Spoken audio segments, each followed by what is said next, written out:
Well, welcome everyone to this webinar to describe the new website and how to use it and how to extract the data. Fertecon reports have always been valued for their accuracy and incisive analysis, and how we delivered that analysis has changed over the years.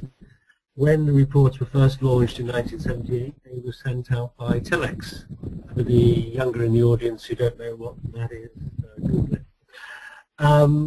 Then we moved on to fax, and then of course on to email. Now what all these methods of delivery lack is allowing subscribers to access data behind the reports and also to see previous reports.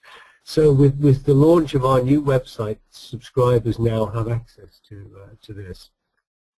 One thing remains the same as the focus on the provision of reliable information and incisive analysis. In the fast-moving markets we work in, access to accurate, timely information really is essential, whether you're in the office or traveling. Under the new system, subscribers still receive their PDFs, but also now have access to past reports and price and data services and data series. It's the best of both worlds. So if you get Fertecon information delivered direct to your computer, laptop, or mobile device, plus access to a database of past reports and data. So I'll now hand you back to Ian, who will demonstrate how the system works.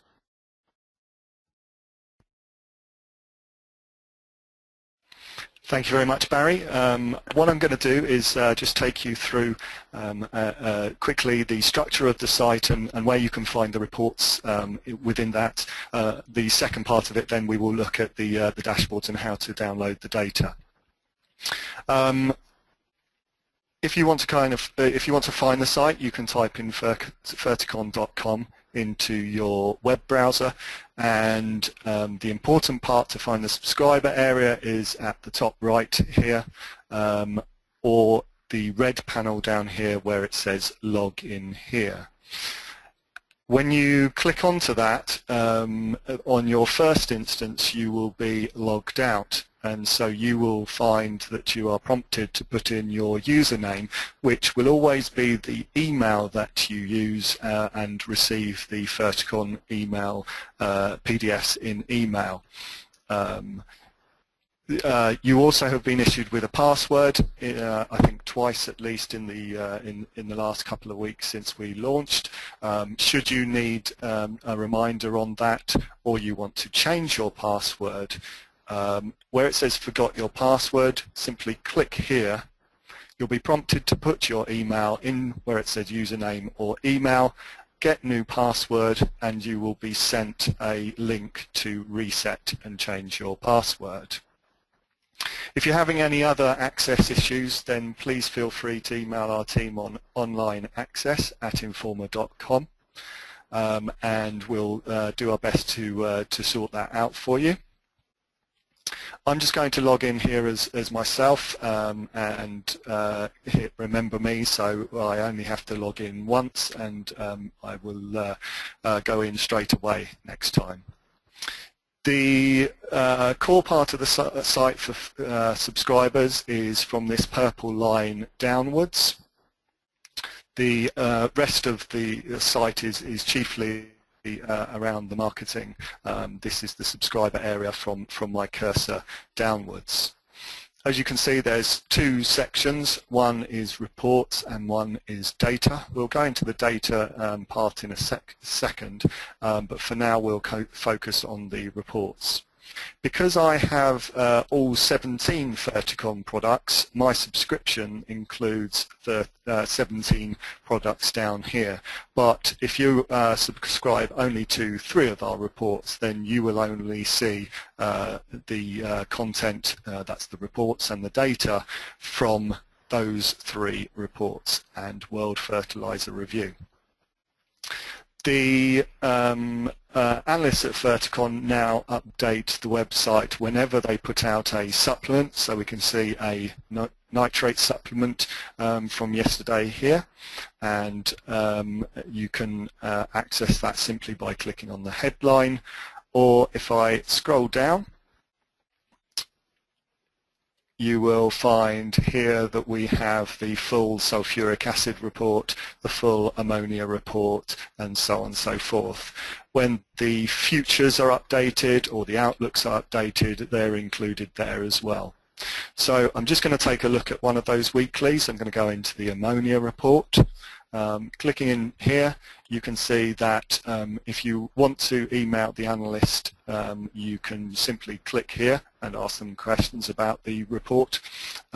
If you want access to the PDF, then simply clicking on download PDF will give you the full PDF. That's exactly the same as is emailed to you. And then the text scrolls down as we go down the page. If you wish to, you can select a section here. So markets is a key section for you. Clicking that will skip you down the page and you'll be at that section straight away.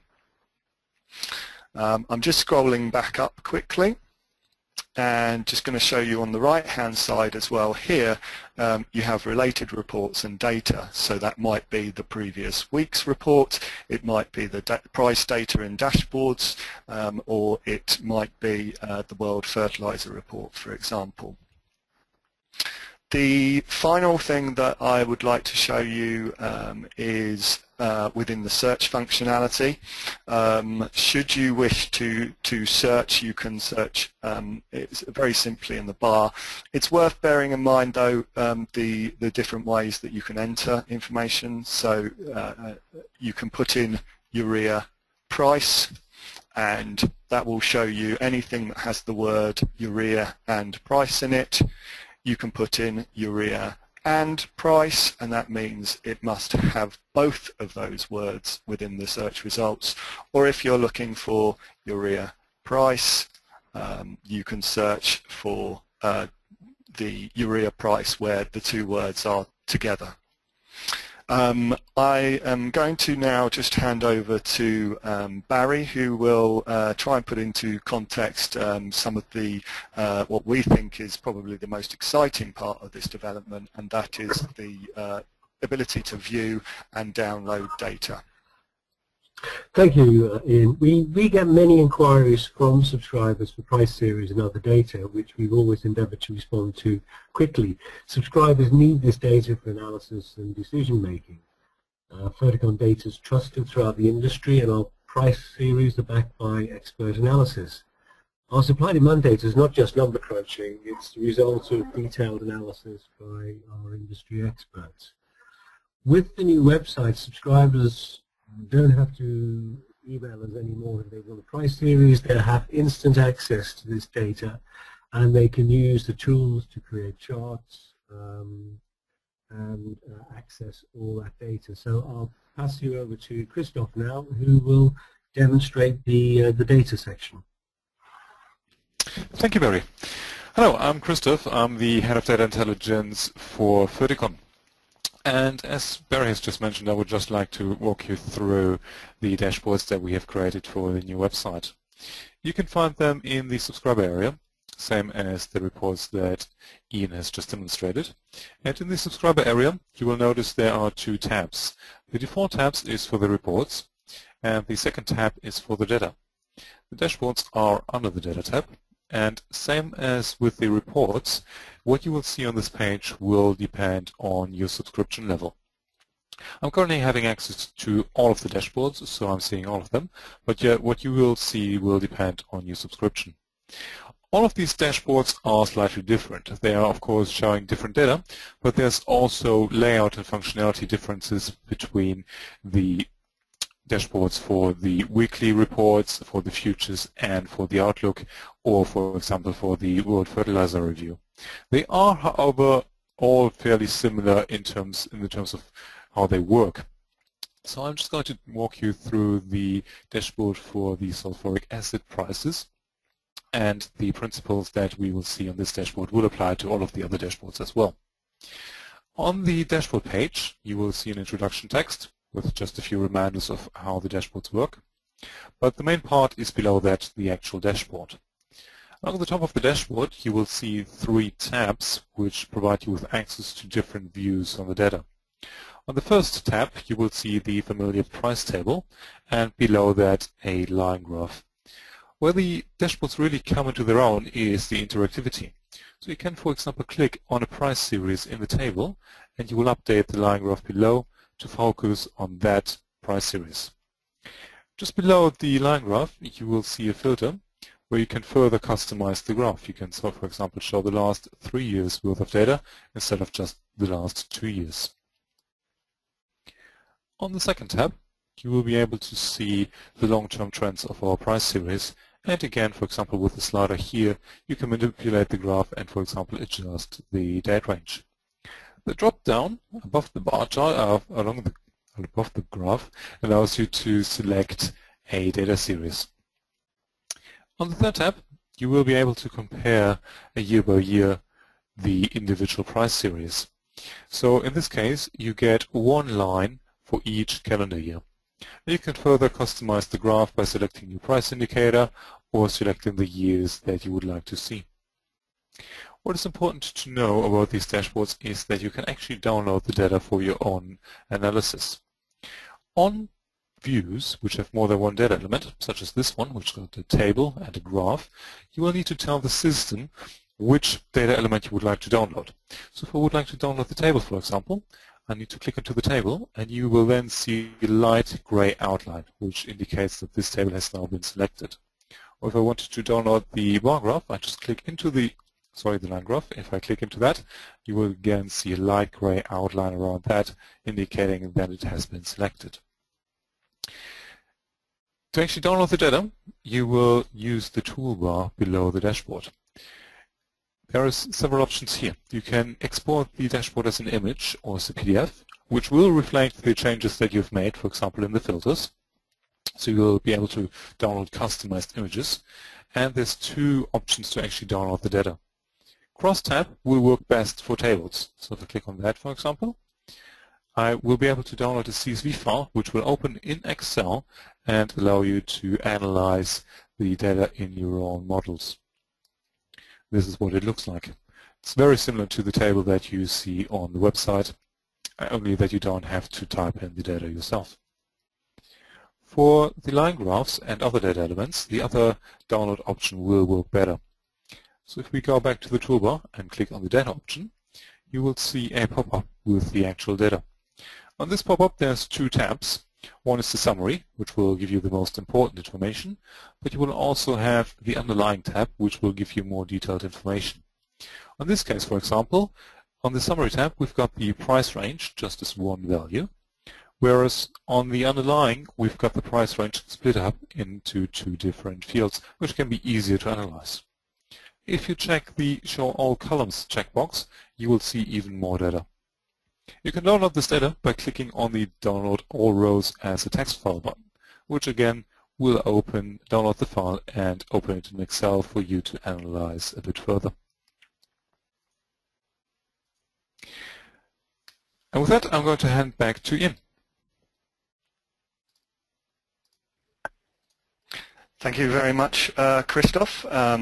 Just in closing, while you think of any questions that you might have, I just wanted to remind you of the email should you need any support. So online access at informa.com should you have any access issues. If you wish to take any more Fertecon reports or increase the number of users that you have, then you can email fertecon@agro-net.com or call on the below number to Mike Ellicott. If you are interested in feeding back or making comments on the website and on the development, or have ideas on how we could keep improving the service for you, then I'd be very happy to hear from you, and my email is ian.hart@informa.com. So as a reminder, if you wanted to put any questions into the chat box, then we will answer those. So I'll give people just a second and also ask Hannah whether we have had any yet. Okay, we've got one here. Somebody asking whether from the futures reports whether we currently include the forecasts to be downloaded. The answer is at the moment we haven't included the forecasts. Obviously those are included in the report still, but they're not included in the dashboards. You know, I'd like to think that because we have had this from people that I've spoken to in the last couple of weeks that have started using the dashboards quite intensively, that we'd be looking to include those perhaps in the first quarter of next year.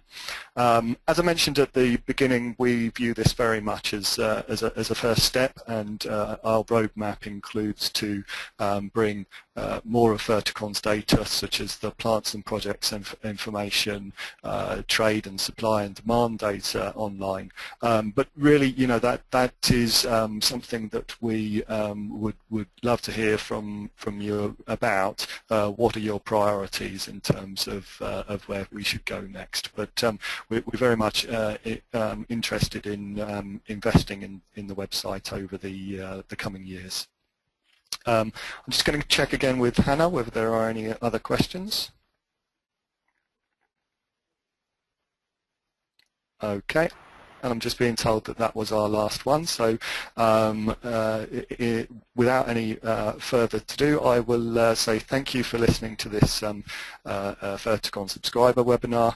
And you know, should you have any questions, please don't hesitate to get in touch. Thank you.